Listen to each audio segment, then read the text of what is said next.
Pasti banyak dari kita yang tidak mengetahui peristiwa tiga daerah. Peristiwa tiga daerah adalah peristiwa revolusi di dalam revolusi dengan PKI sebagai dalang utama. Peristiwa ini berawal setelah 2 bulan proklamasi kemerdekaan Indonesia dan ketika hilangnya pemerintahan Jepang.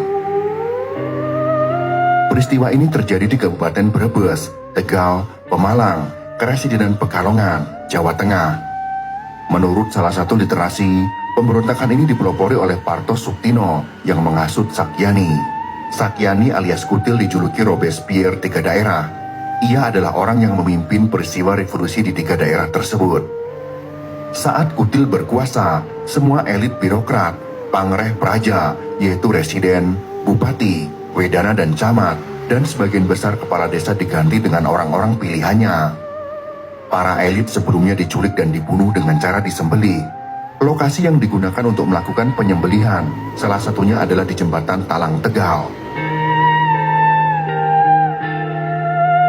Sakyani adalah orang yang sejak kecil dipenuhi bintil-bintil kecil berwarna hitam yang memenuhi seluruh wajahnya. Ia selalu dihina oleh teman-temannya, sehingga ia dijuluki dengan nama Kutil karena wajahnya yang memang penuh dengan kutil.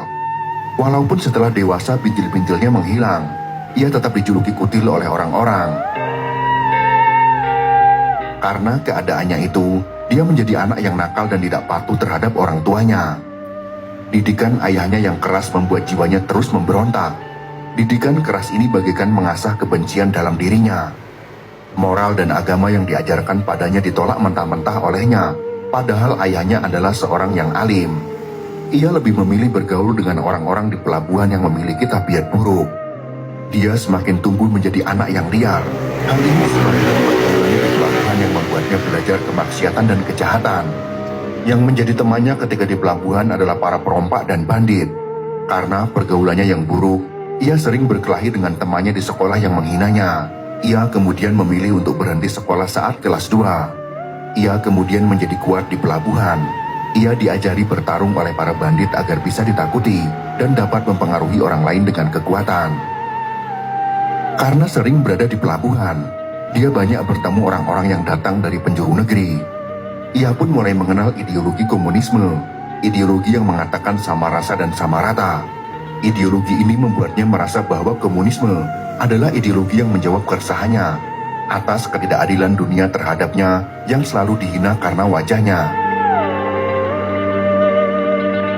Oleh para komunis, dia dididik agar ia berani memberontak terhadap ketidakadilan dunia. Setelah banyak menerima ideologi komunis, ia kemudian menjadi aktivis